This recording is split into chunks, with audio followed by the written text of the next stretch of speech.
Hello दोस्तों, नमस्कार। स्वागत है आपका मेरे YouTube channel teaching with Mukesh में। दोस्तों, अगर आप भी उत्तराखंड लेक्चरर एग्ज़ाम की प्रिपरेशन कर रहे हैं तो ये वीडियो आपके लिए बहुत इंपॉर्टेंट है। इस वीडियो में हम देखेंगे उत्तराखंड एलटी जो हाल ही में अभी एग्ज़ाम हुआ है उसमें पूछे गए रीजनिंग के क्वेश्चन का लेवल।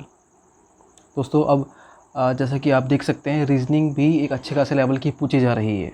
तो आपको उस लेवल तक पहुँचना पड़ेगा अगर आपको रीजनिंग में अपने मार्क्स श्योर करने हैं। तो देखते हैं कौन कौन से क्वेश्चन पूछे गए थे इस एग्ज़ाम में। पहला क्वेश्चन जो पूछा गया था वो था the total present age of A B and C is 90 years. 10 years ago the ratio of the ages of A, B and C was 1:2:3. What is the present age of C? देखिए, पूछा गया है कि तीन लोग हैं A, B and C। उनकी जो टोटल एज है, प्रेजेंट एज है, उनका जो प्रेजेंट एज का सम है वो दे रखा 90 साल। और 10 साल पहले जो उनकी एज का रेशियो था, अनुपात था, वो 1:2:3 था। तो अभी सी की जो प्रेजेंट एज है वो बतानी है। तो चलते इस क्वेश्चन को सॉल्व करते हैं। हाँ, तो जी क्वेश्चन में कहा गया था कि ए बी सी का जो प्रेजेंट एज का सम है, ए प्लस बी प्लस सी, प्रेजेंट एज का सम दे रखा है हमें 90 ईयर्स दे रखा है।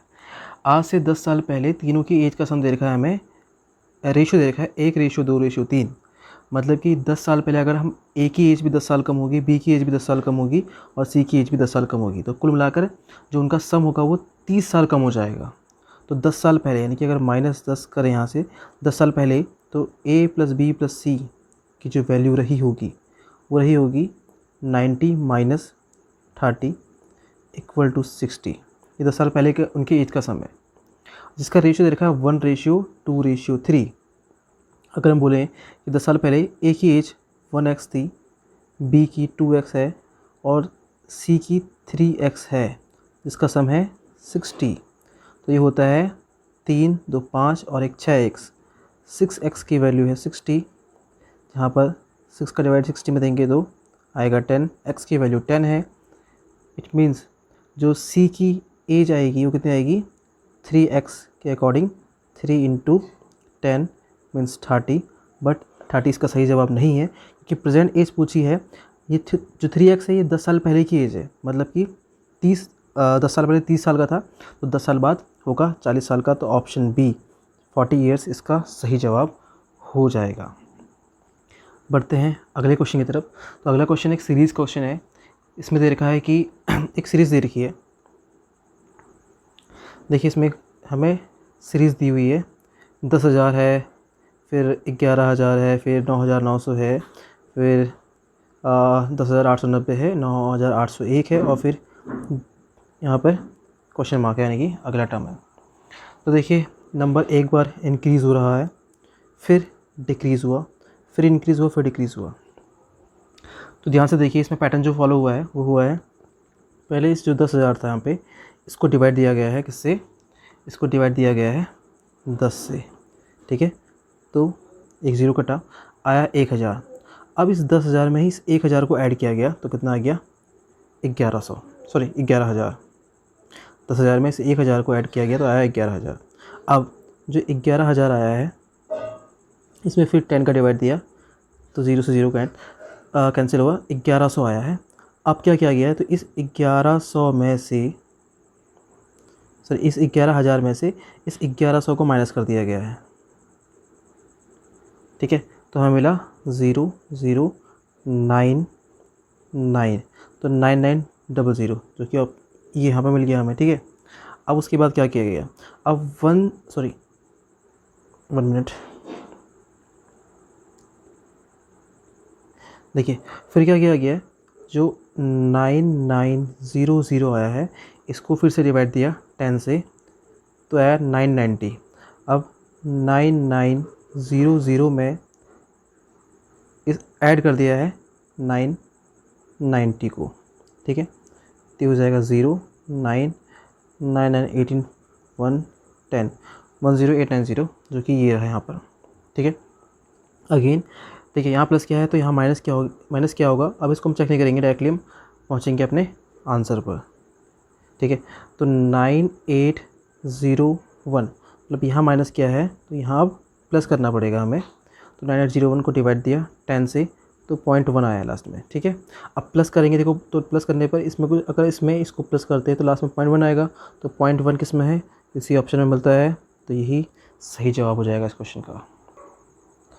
हाँ, तो अगला क्वेश्चन फिर से यहाँ पर एक सीरीज़ वाला है, इसमें हमें find the odd one out from the following observation. एक सीरीज़ दे रखी है, इसमें से जो ऑड है यानी कि जो इस पूरे पैटर्न को फॉलो नहीं करता है उसे हमें सेलेक्ट करना है, ठीक है। बढ़ते हैं इस क्वेश्चन को सॉल्व करने की कोशिश करते हैं इसे। देखिए इस क्वेश्चन में क्या है, फर्स्ट लिखा है 10, ठीक है, सॉरी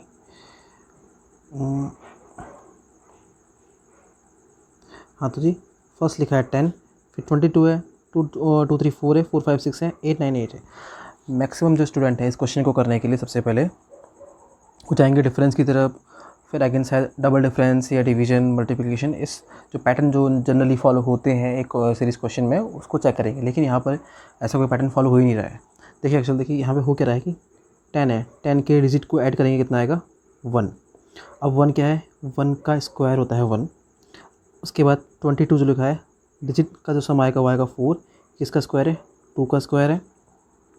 फिर हमारे पास है 2 3 4 जो है किसका सम आएगा यहाँ पर 9 जो किसका स्क्वायर है 3 का स्क्वायर है। अगेन 4 5 6 कितना आएगा 6 5 11 4 15 आया जो किसका स्क्वायर है, किसी का स्क्वायर नहीं है। यहाँ पे आना क्या चाहिए था, देखो अगर हम पैटर्न देखो 1 का स्क्वायर 2 का स्क्वायर 3 का स्क्वायर, यहाँ पे 4 का स्क्वायर 16 आना चाहिए था। क्या अगला 5 का स्क्वायर 25 है, चेक कर लेते हैं 8 9 8 तो यह आया 25। जी हाँ ये 5 का स्क्वायर है, तो 1 2 3 4 मतलब कि 4 5 6 यहाँ पे रॉन्ग टर्म है, ये इसका सही जवाब हो जाएगा, ठीक है। अगला क्वेश्चन एक यहाँ पर ये एक ब्लड रिलेशन का क्वेश्चन दे रखा है जो कि उसको थोड़ा टफ बनाया गया है, इतना इजी भी क्वेश्चन नहीं था, ठीक है। देखते हैं इस क्वेश्चन में कहा गया है। इस क्वेश्चन में बोल रहा है कि a प्लस बी का मतलब है कि a एक डॉटर है b की, a बाय ए, एक मिनट, हाँ तो a प्लस बी का मतलब है a डॉटर है b की, a माइनस बी का मतलब है कि हस्बैंड है, a हस्बैंड है b का, a मल्टीप्लाई b का मतलब है कि a जो है ब्रदर है। तो फटाफट सॉल्व करते हैं इस क्वेश्चन को। तो देख लीजिए इसको एक बार नोट कर लेते हैं कि प्लस माइनस मल्टीप्लाई, तो प्लस का मतलब यहाँ पे है डॉटर से, माइनस का मतलब यहाँ पे है हस्बैंड से, और मल्टीप्लाई का मतलब यहाँ पे किससे दे रखा है ये ब्रदर से, ठीक है। तो अब हमें देखना है कि इसमें से कौन सा स्टेटमेंट जो है डज़ नॉट होल्ड, वो मतलब सही नहीं है इस जो ऊपर इन्फॉर्मेशन डायरेक्शन देखें उसके अकॉर्डिंग। तो फर्स्ट यहाँ पे देखा, देखो पहला वाला है a प्लस बी, तो a प्लस मीन्स डॉटर, ठीक है, तो उसको यहाँ नोट कर लेते हैं।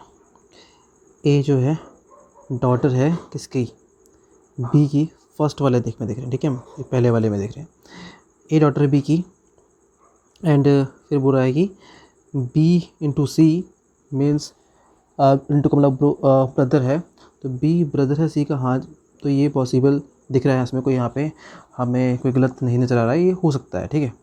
तो फर्स्ट वाला हमने चेक कर लिया, अब हम करते हैं सेकंड वाला चेक।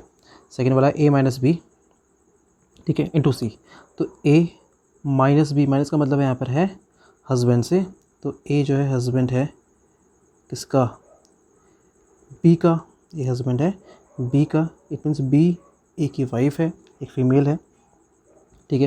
फीमेल को माइनस है यहाँ पे माइनस साइन से शो कर रहे हैं और मेल को प्लस साइन से शो कर रहे हैं। और फिर बोल रहा है कि b इंटू सी, इंटू मतलब ब्रदर, b c का भाई है, तो भाई ये तो एक फ़ीमेल है, भाई कैसे हो सकता है, तो इसीलिए ऑप्शन बी यहाँ पे फॉलो नहीं हो पाएगा, यही इसका सही जवाब था। अगला क्वेश्चन है 5 व्यक्तियों की आयु का अनुपात दे रखा है, ठीक है।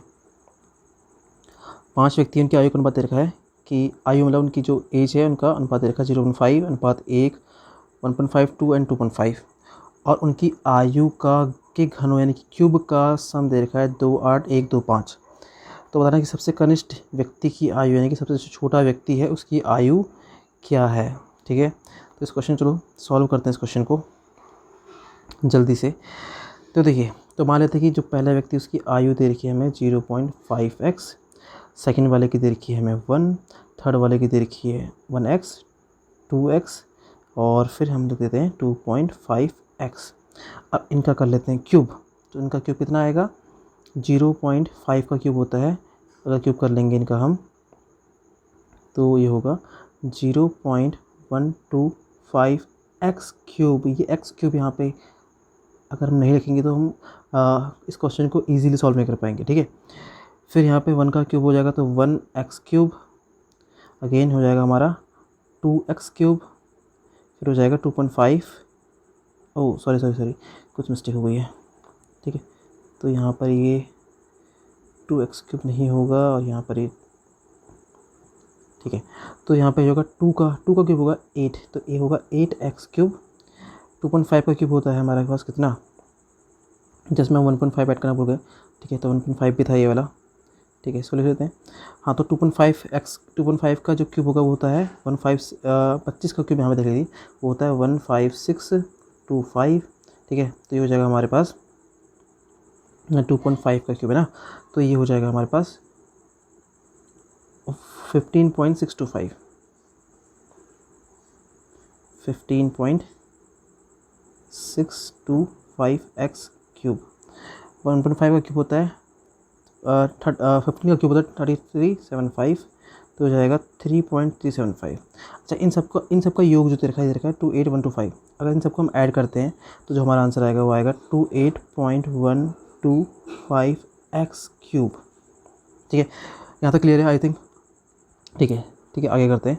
तो हमारा जो ऐड करके आया था 28.125 एक्स क्यूब, ये सम आया था, सम की वैल्यू दे रखी है हमें 28125। अब हमें क्या करना है, एक्स की वैल्यू निकालनी है, तो ये आएगा 28125 अपॉन 28.125, ठीक है। इसका एक पॉइंट हटाएंगे, ऊपर 3 जीरो हम बढ़ा देंगे, तो ये 28 इससे कटेगा 1 टाइम, 3 जीरो पीछे से लग जाएंगे इसके ऐसे ही। तो ये वैल्यू है ये एक्स क्यूब की, तो यहाँ से एक्स हो जाएगा, यानी किसका क्यूब है ये, 1000 ही है, 10 का क्यूब। तो एक्स की वैल्यू आई हमारे पास 10, तो हमें निकालनी वैल्यू सबसे करने छोटे की, तो कितना था 0.5 एक्स था, तो 0.5 मल्टीप्लाई 10 कर देंगे तो आंसर आ जाएगा 5, तो इसीलिए ऑप्शन नंबर ए सही हो जाएगा। बढ़ते हैं नेक्स्ट क्वेश्चन की तरफ। अगला क्वेश्चन है select the one which is different from other 3 alternatives, ठीक है। तो सेलेक्ट करना है कि बाकी से जो अलग हो गया उसको हमें अलग रखना है इसमें, ठीक है। देखिए पहला वाला क्या है 21, तो अगर हम ध्यान से देखें 21 का जो स्क्वायर होता है वो होता है 441, ठीक है। अब ये जो नंबर है ये 441 से कितना कम है, -4 है, ठीक है। अब आगे बढ़ते हैं, अगर 33 इसका स्क्वायर होता है 1089, इससे ये नंबर कितना कम है, 4 कम है, ठीक है। तो एक पैटर्न समझ में आ रहा है, ठीक है। 11 का क्यूब होता है 11 का स्क्वायर होता है 121, माइनस अगर 4 करते हैं तो आंसर आना चाहिए था 117, जबकि यहाँ पर आंसर मिल रहा है 118, तो ये गलत हो सकता है, ठीक है।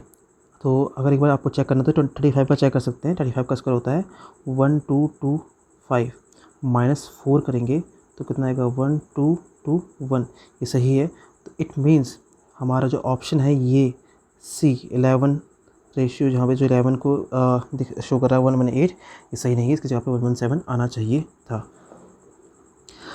अगला क्वेश्चन यहाँ पर एक सीटिंग से रिलेटेड क्वेश्चन था, जिसमें देखा है कि PQRS A एंड B, मतलब कि 6 लोग हैं, ये सिमेट्रिकली बैठे हैं एक राउंड टेबल में, कि इनके बीच का जो डिस्टेंस है वो सेम है। एक राउंड टेबल है, इनके एक गोल टेबल के चारों तरफ से बैठे हैं, और बाकी फिर इसने कुछ यहाँ पर इंस्ट्रक्शन दे रखे हैं और बताना है कि इसमें से कौन सा जो है पॉसिबल नहीं हो पाएगा, ठीक है। तो चलिए इस क्वेश्चन को सॉल्व करते हैं। सबसे पहले एक राउंड टेबल बना लेते हैं, इसमें हम 6 लोगों को बैठाना है, ठीक है। तो 2 लोग हमने ये बैठाए, 4 लोग, और ये हो गए हमारे 6 लोग, ठीक है। अब बढ़ते हैं आगे, इंस्ट्रक्शन को बढ़ते हैं। ये बोल रहा है कि P और S ये sit diametrically opposite to each other, ठीक है। P और S जो है एक दूसरे के अपोजिट बैठे हैं, मतलब कि P और S, ठीक है। हम कहीं बैठा सकते हैं, इससे कोई फ़र्क इस क्वेश्चन में पड़ता नहीं है। While Q and B do not want to sit adjacent to each other, मतलब कि Q और B एक दूसरे के आसपास नहीं बैठे हुए होंगे इसमें, ठीक है। फिर है which of the following is not possible, कौन सा पॉसिबल नहीं देखते हैं। फर्स्ट बोल रहा है कि A and R sit diametrically opposite to each other, A and R बैठ सकते हैं दूसरे के अपोजिट, ठीक है। हम भी A को यहाँ बैठा सकते हैं, R को यहाँ बैठा सकते हैं ना, और Q और B जो है साथ में नहीं बैठते हैं, तो ये अपोजिट तो बैठ सकते हैं, ये वाला हो सकता है, ठीक है। तो हाँ जी ये तो भाई हो सकता है, तो ये वाला इसका ऑप्शन नहीं होगा, ठीक है। तो इनको हटा लेते हैं, ठीक है, ओके, ठीक है। तो ये वाला तो भाई ऑप्शन होगा नहीं, क्योंकि ये तो पॉसिबल है, ठीक है। तो जल्दी से इनको इरेज करने के बाद हम समझते हैं नेक्स्ट वाले पॉइंट को। तो आर सिट्स, जो सेकंड पॉइंट है, वो कहता है कि R sits between B and S. तो आर जो है बी और एस के बीच में बैठता है क्या, ठीक है। अगर मैं बी को यहाँ बैठा देता हूँ तो सॉरी, एक काम करते हैं हम, बी को अगर यहाँ बैठा दिया जाए तो आर यहाँ बैठ सकता है, बिल्कुल बैठ सकता है बी और एस। जो आर है वो बी और एस और बी के बीच में बैठ सकता है, तो ये वाला पॉइंट भी ठीक है। तो क्यू यहाँ कहीं भी आ सकता है, ठीक है। तो ये पॉइंट भी सही है पूरा, ठीक है। चलो फिर से बना लेते हैं फटाफट से, सॉरी,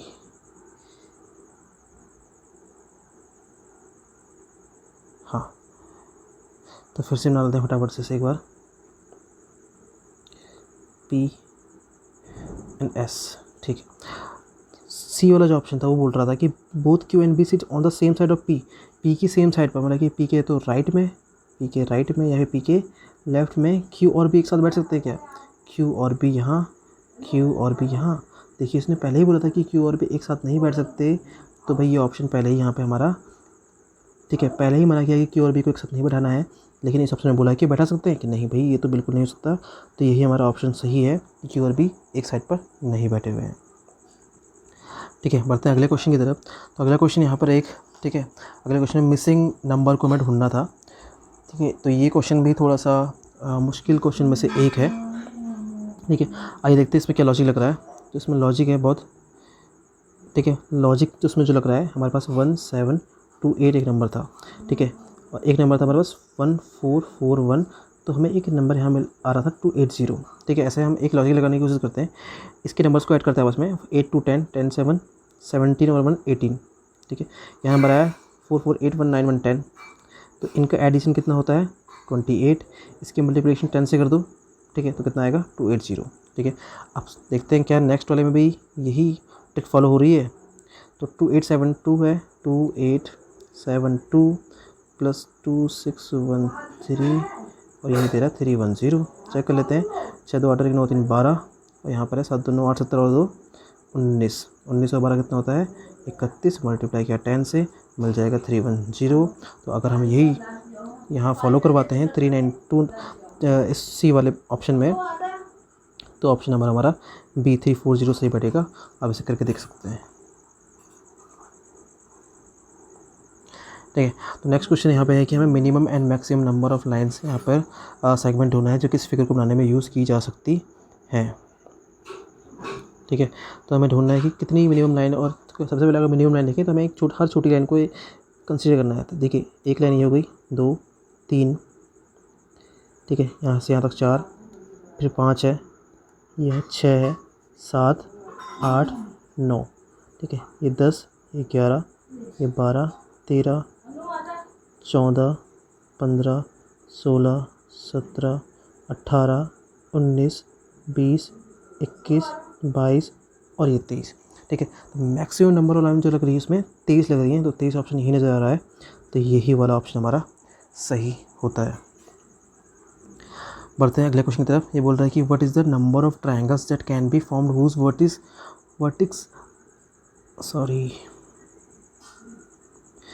vertex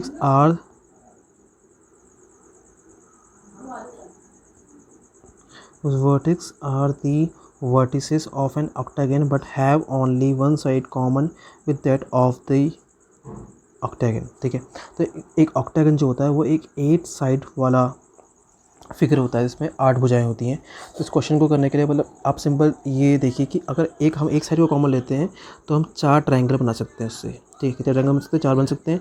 और ऑक्टागन में कितनी होती है 8 साइड होती है, तो एक साइड से जब 4 ट्रायंगल बनेंगे तो 8 साइड से जो ट्रायंगल बनेंगे वो होंगे 32, ठीक है। तो इसका ऑप्शन जो होगा ऑप्शन नंबर सी सही होगा, ठीक है।